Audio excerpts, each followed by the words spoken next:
বাংলাদেশিদের জন্য ওমরা ভিসা কমিয়ে দিয়েছে সৌদি সরকার। চলতি মাস থেকে ভিসা প্রত্যাশীদের জন্য কোটা পদ্ধতি চালু করেছে দেশটি। শতকরা 10 ভাগ বাংলাদেশিকে বর্তমানে ওমরা ভিসা দিচ্ছে ঢাকা সৌদি আরব দূতাবাস। বিষয়টি নিশ্চিত করেছেন হজ এজেন্সিস অ্যাসোসিয়েশন অব বাংলাদেশের মহাসচিব ফরিদ আহমেদ মজুমদার। তিনি বলেন, ওমরার ক্ষেত্রে কোটা চালু করা হয়েছে। আগে 100টি ভিসার আবেদন পরিপ্রেক্ষিতে 100টি ভিসাই পাওয়া যেত, বর্তমানে 8-10% ভিসা পাওয়া যাচ্ছে। কোনো কারণ ছাড়াই গত 5 মার্চ থেকে এই সমস্যা শুরু হয়েছে।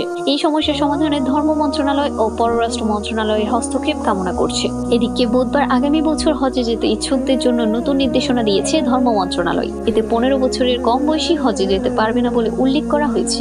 সৌদি সরকারের হজ ও ধর্ম মন্ত্রণালয়ের নির্দেশনা অনুসারে এই সিদ্ধান্তের কথা জানিয়েছে ধর্ম মন্ত্রণালয়। মন্ত্রণালয়ের উপসচিব মামুন আল ফারুকের সই করা এক বিজ্ঞপ্তিতে বলা হয়, সৌদি আরবের হজ ও ওমরা মন্ত্রণালয় শিশুদের সুস্থতা ও নিরাপত্তার বিষয় বিবেচনা করে 2025 সালে হজ পালনে আগ্রহীদের সর্বনিম্ন বয়স সীমা 15 বছর নির্ধারণ করেছে। সরকারি ও বেসরকারি উভয় মাধ্যমে নিবন্ধিত যাত্রী, এজেন্সি, ব্যাংক সহ সংশ্লিষ্টদের এই নির্দেশনা মানতে হবে। জানতে চাইলে উপসচিব মামুন আল ফারুক বলেন, সৌদি সরকারের নির্দেশনা আমাদের মানতে হয়।